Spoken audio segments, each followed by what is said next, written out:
Perdana Menteri Datuk Seri Anwar Ibrahim kini dilihat bukan lagi memimpin kerajaan. Sebaliknya hanya bertahan daripada tekanan politik yang semakin memuncak bukan sahaja daripada pembangkang tetapi juga parti-parti dalam kerajaan perpaduan sendiri. Ketua Pengarah Pilihan Raya PAS Pusat, Datuk Seri Muhammad Sanusi Mat Nor menyatakan bahawa tekanan terhadap Presiden PKR itu datang bukan sahaja daripada pihak pembangkang tetapi juga daripada parti-parti dalam kerajaan perpaduan sendiri.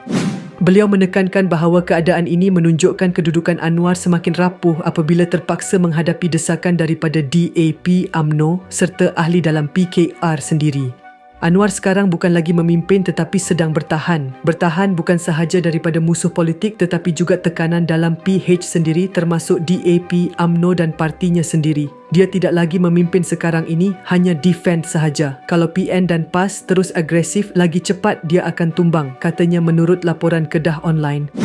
Pengerusi PN Kedah itu turut menyatakan kemungkinan Anwar berhadapan dengan tekanan berganda berikutan serangan terbuka tanpa henti daripada bekas timbalan Presiden PKR, Datuk Seri Rafizi Ramli kebelakangan ini. Tidak mustahil Rafizi akan bertanding di tempat Anwar bertanding. Kalau Anwar bertanding di Tambun, mungkin Rafizi juga berada di Tambun. Anwar kebiasaan tak bertanding setempat, berubah-ubah kerusi bertanding. Sebelum ini di Port Dickson. Sebab itu saya katakan Anwar berdepan tekanan bukan sahaja daripada luar, juga dari dalam. Bukan senang hendak tundukkan Rafizi sebab dia masih muda, bersemangat dan tak mudah mengalah. Anwar ibarat singa tua, Rafizi pula ibarat singa muda yang sedang ganas, katanya.